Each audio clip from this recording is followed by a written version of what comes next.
Hello students. तो आज हम लोग बात करने वाले हैं physical parameters for microbial growth.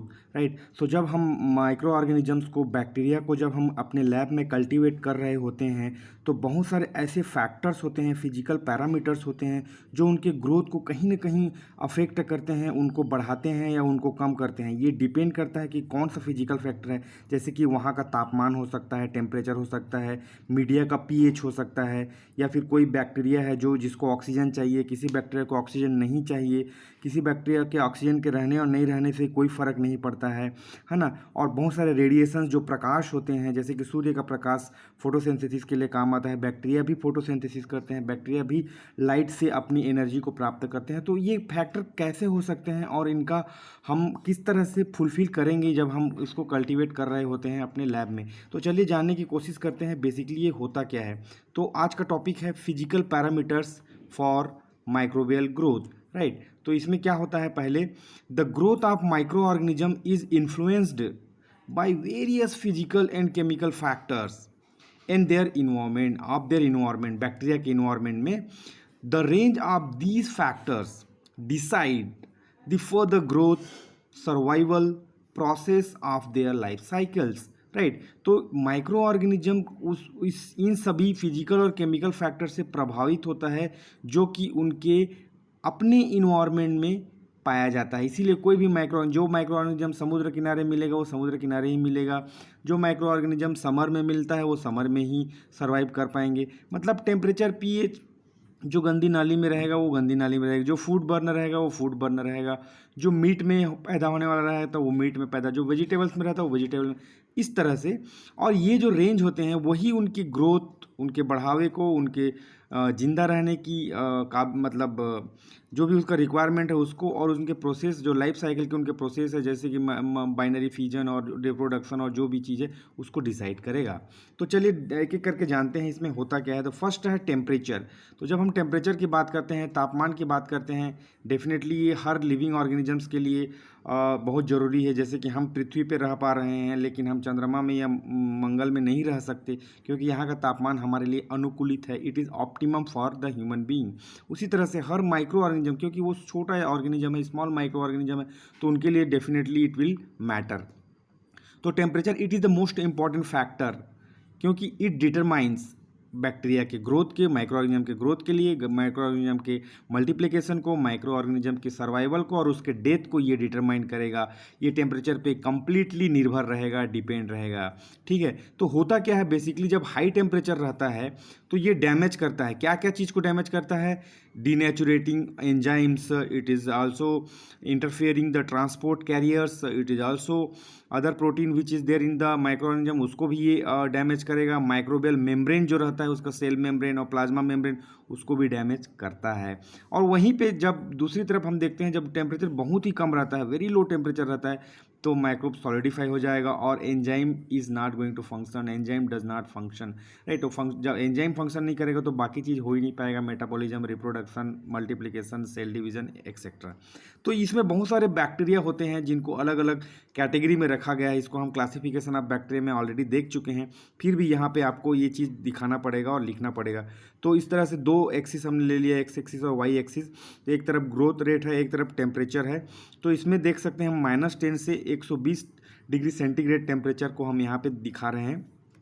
तो इसमें जैसे सैक्रोफाइल्स, मेजोफाइल्स, थर्मोफाइल्स, हाइपर थर्मोफाइल्स जो बैक्टीरिया रहते हैं इनके रेंज होते हैं। जैसे कि ये मतलब स्टार्ट होता है -5 से स्टार्ट होके 20 डिग्री सेंटीग्रेड टेम्परेचर पर सैक्रोफाइल्स सर्वाइव करेंगे और उनका जो मैक्सिमम ग्रोथ रहेगा ये 10 के आसपास रहेगा।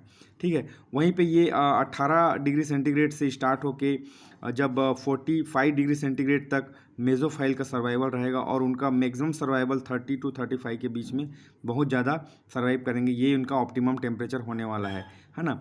ये मिनिमम है, ये मैक्सिमम है, ये ऑप्टिमम है। उसी तरह से थर्मोफाइल्स जो कि बहुत ज़्यादा टेम्परेचर 45 के एबव ये सर्वाइव करेंगे और इनका 80 डिग्री तक ये बीच में अपना ग्रोथ, डेवलपमेंट, सर्वाइवल सब कर सकते हैं और उनका टेम्परेचर जो ऑप्टिमम है वो 60 के आसपास रहेगा।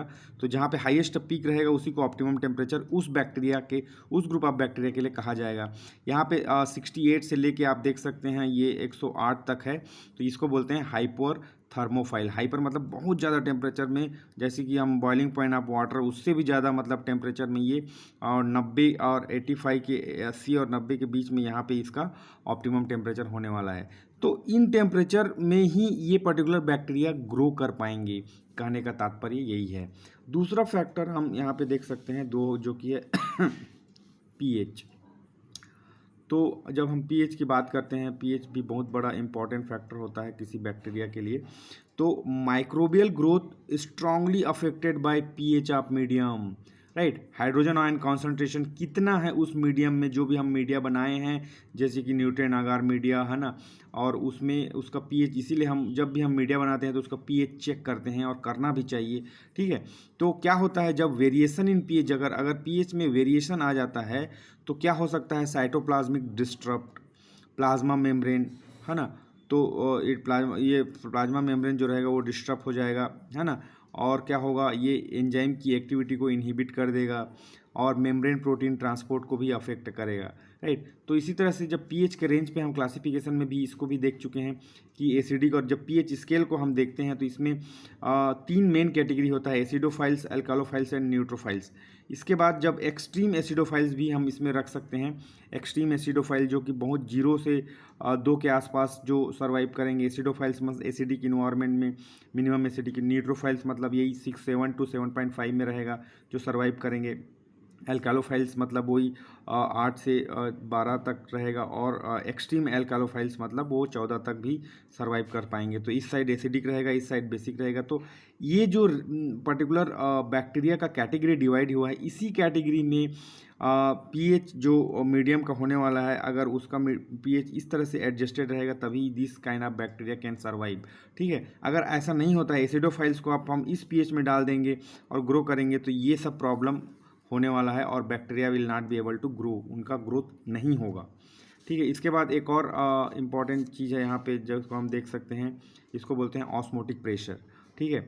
Osmotic pressure is the minimum pressure which needs to be applied to the solution to prevent the inward flow of water, ठीक है। जो बैक्टीरिया रहता है उसके इनवर्ड फ्लो को हम रोकना चाहते हैं एक्चुअली, नहीं तो बैक्टीरिया डिस्टर्ब हो जाएगा और साइटोप्लाज्मिक मैट्रिक्स बाहर आ जाएगा, और ये दे will not go for multiplication, ठीक है। तो इसमें 3 तरह के जो सॉल्यूशन होते हैं, hypotonic, isotonic and hypertonic, right. Hypotonic में कॉन्सेंट्रेशन कम रहेगा, आइसोटोनिक में मीडियम रहेगा एकदम, जैसे कि 0.9 sodium chloride solution 0.9% isotonic solution कहलाता है।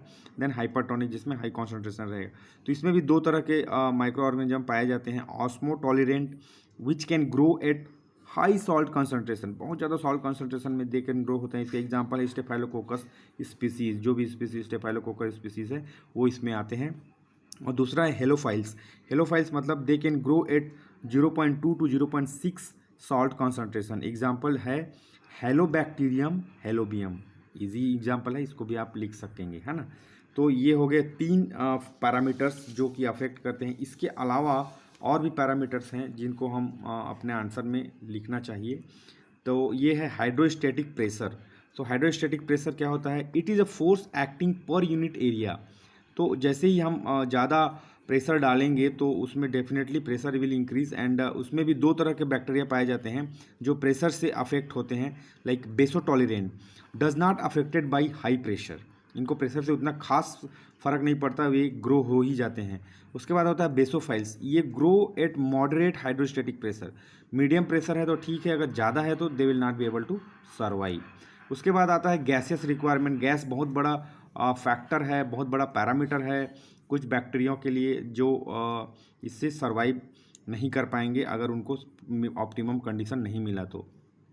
अवेलेबिलिटी ऑफ स्पेसिफिक गैस जैसे कि ऑक्सीजन में decide the growth and survival of micro organism. अगर ऑक्सीजन अगर सही मात्रा में नहीं है तो इनएक्टिवेशन ऑफ एंजाइम हो जाएगा, और एंजाइम जब इनएक्टिवेट हो गया तो बैक्टीरिया का दूसरा तरह का ग्रोथ, रिप्रोडक्शन, मल्टीप्लिकेशन भूल ही जाइए, है ना। तो यहाँ पे 4 तरह के बैक्टीरिया जिसको हम क्लासिफिकेशन ऑफ बैक्टीरिया में ऑलरेडी देख चुके हैं, फिर भी यहाँ पे आपको फिर से लिखना पड़ेगा। Aerobic, anaerobic, facultative anaerobes, aerotolerant, micro aerophilic, ठीक है। तो ये होता क्या है, एरोबिक मतलब प्रेजेंस ऑफ ऑक्सीजन, ऑक्सीजन के प्रेजेंस में ही they can survive, they can live their normal life cycle. Anaerobic मतलब एब्सेंस ऑफ ऑक्सीजन। तो ये एरोबिक और एनेरोबिक में कंफ्यूज मत हो जाइए, है ना। ए एन यहाँ पे जुड़ा रहता है, जैसे कि मैंने पहले भी बता चुका है। एन एरोबिक में ए एन जुड़ा रहेगा तो वो एब्सेंस हो जाएगा, है ना। A N absence, A N A B, ऐसा आप उसको जनरली यही कन्फ्यूजन होता है स्टूडेंट्स में। एरोबिक को एनारोबिक में लिख देते हैं, एरोबिक को अनएरोबिक, है ना। तो वो चीज़ आप ध्यान रखिए। फैकल्टेटिव एनारोब्स में बोथ अगर प्रेजेंट है तो भी सर्वाइव करेंगे, एब्सेंस है तो भी सर्वाइव करेंगे। एरोटॉलरेंट मतलब ignore oxygen but grow equally well. अगर ऑक्सीजन को इग्नोर करते हैं, अगर है तो भी कोई प्रॉब्लम नहीं है, ऐसा है। माइक्रो एरोफिलिक मतलब less oxygen concentration is required for their normal growth and concentration. तो यहाँ पे मतलब अब अगर हम एनेरोबिक बैक्टीरिया को ऑक्सीजन दे देंगे तो वो सर्वाइव नहीं कर पाएगा, ऑक्सीजन को रोकना होगा जब इसका कल्टीवेशन करेंगे। तो एरोबिक बैक्टीरिया को अगर ऑक्सीजन नहीं मिलेगा तो वो सर्वाइव नहीं करेंगे, तो ऑक्सीजन पहुँचाना होगा इनको अगर इनको कल्टीवेट करना है। तो ये बहुत बड़ा फैक्टर है एक्चुअली देखा जाए तो। अगर ये चीज़ को मेंटेन नहीं करते हैं तो बैक्टीरिया ग्रो कर ही नहीं पाएगा, ठीक है। तो ये एक चीज़ है। और दूसरा एक चीज़ हम यहाँ पे देख सकते हैं, रेडिएशन, प्रकाश। The sunlight is the major source of energy for microbial growth. हम सभी के लिए सनलाइट ज़रूरत है ना। पेड़ पौधों के लिए ज़रूरत है, अदर जीव जंतु के लिए भी ज़रूरत है, तो इसी तरह से बैक्टीरिया के लिए भी ज़रूरत है। आयोनाइजिंग रेस अगर हम देते हैं और उनको प्राप्त होता है तो can produce mutation into the micro organism and it में leads to the death of the micro organism. इसीलिए visible light is beneficial for them, और जिससे वो फोटोसिंथेसिस करके अपना एनर्जी प्राप्त कर सकते हैं, राइट। तो ये 6 फैक्टर और 6 पैरामीटर अगर आप लिख देते हैं एग्जाम में तो this is sufficient to have good marks in your exam in B form level, right. तो यहाँ पे हमने जो physical parameter of microbial growth के बारे में हम देख चुके हैं, जिसमें temperature, pH, osmotic pressure, hydrostatic pressure, gases requirement और रेडिएशन, जो हम 6 पैरामीटर बात किए हैं, इसको आप बारीकी से एक बार देखेंगे तो आपको समझ में आ जाएगा। और बहुत सारे चीज़ हम ऑलरेडी क्लासिफिकेशन ऑफ बैक्टीरिया में पढ़ चुके हैं, तो ये चीज़ नया नहीं होने वाला है। आपको इसको बस सीक्वेंस में जमा के अच्छे तरीके से तैयारी करना है ताकि आप एग्ज़ाम में लिख सकें। ये नोट्स आपको टेलीग्राम चैनल में मिल जाएगा। Thank you, all the best.